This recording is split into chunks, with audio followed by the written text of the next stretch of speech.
What's up, guys? It's Rahantium here, and today we are back in Skyrim. And that's right, you guys, and don't snap. It's gonna be an awesome freaking day. So guys, welcome back, and happy Monday. So today we are actually nowhere in a castle, we're nowhere in a town. Instead, we're right outside of Volskig, or Volskigi, if you want to pronounce it that way, taking a look at this, the Draconic Brigand Axe. So the Draconic Brigand Axe is a bit of a mouthful, so we're going to call it DBA, because all of those letters, one after another, are a little bit difficult. And if you're wondering what the hell that was a motorcycle. I love it. I love it when they just floor it right outside my window. Just great. Top-notch quality there, Ryan. So anyways, today, we're here at Volskigi, I'm going to call it that, to take a look at DBA, the Draconic Brigand Axe. So in order to find this axe, you do indeed need to venture through the bowels and depths of Volskigi.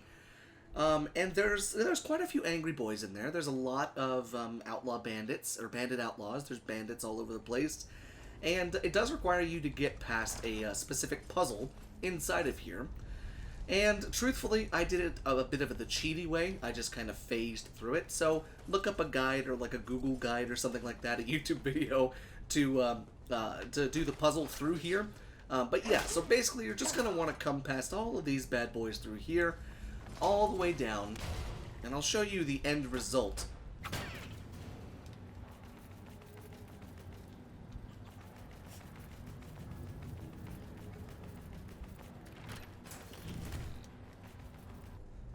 Right inside of here is the puzzle room, and I didn't really even do it to begin with, but it looks like it's bear and fox and snake and wolf, but I don't know in what order. So I just kind of did this. I went toggle collision, I'm through. So once you're through here, go ahead and come on down through this little spiral staircase. And at the base of this spiral staircase, there's a doorway. You're going to want to go through here and move into the Volskigi passages. Once inside the Volskigi passages, you're going to want to continue down into kind of the depths of this place. Come around this lovely little soul gem thing right here. I don't think you have to open that right there, but I guess maybe that's something you can do as an extra. Kill the random Draugr that's standing there and doing absolutely nothing. And then pop open this door. Come across the grate.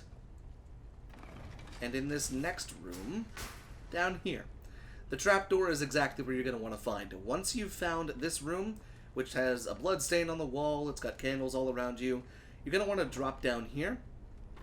Do you see this lovely little kind of ball of light right here? You're going to want to pillage its remains, and it will now add the Draconic Brigand Axe.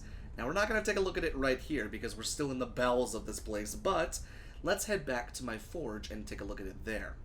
So now, here we are inside of the forge, and similar to one of the last weapon showcases that I did on the Scythe of the Crow Mother, this weapon is exactly the same when it comes to upgrading it and making it better. Now, we'll go ahead and come out of God mode. That way, it gives us a better look and a better idea as to what we're working with for the stats.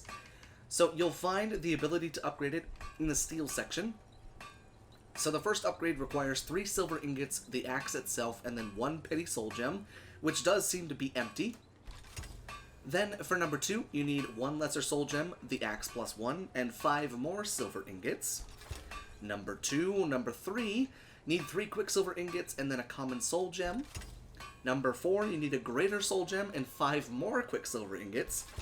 And then finally, you need a Centurion Dynamo core with a grand soul gem. That is indeed its final form.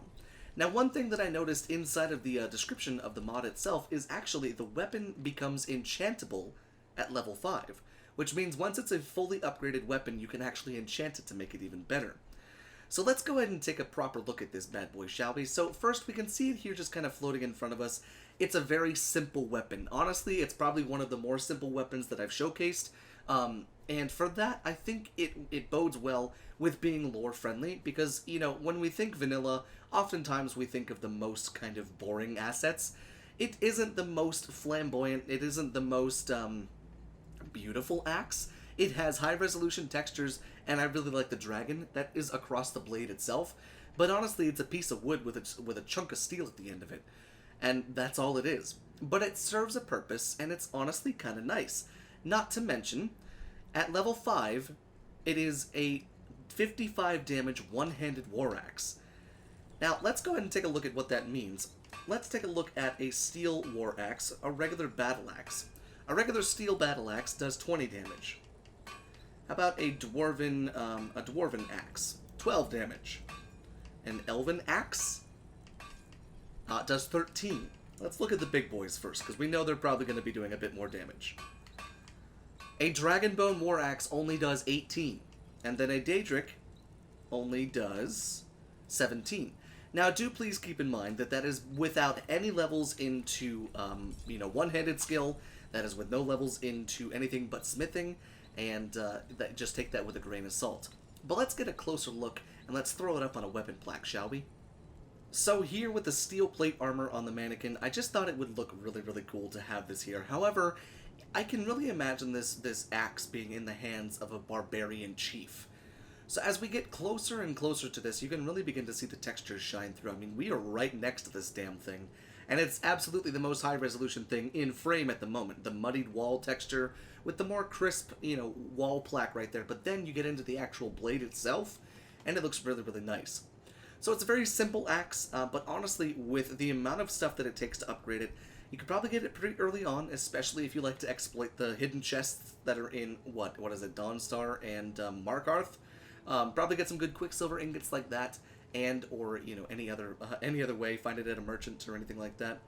But the only unfortunate part is there's not 2 of them, because if you had 2 of them, that would be that'd be awesome.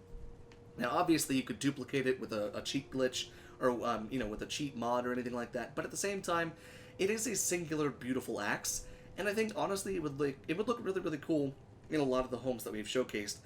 Even if you didn't want to use it itself. It's a small mod, and it wouldn't take up too much room. And like I said, it looks like it would belong to a Viking chief or a barbarian chief or something like that.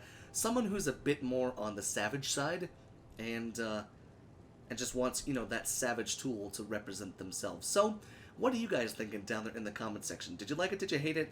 Would you use this axe as your main axe, and would you use it in its first form or in its final form?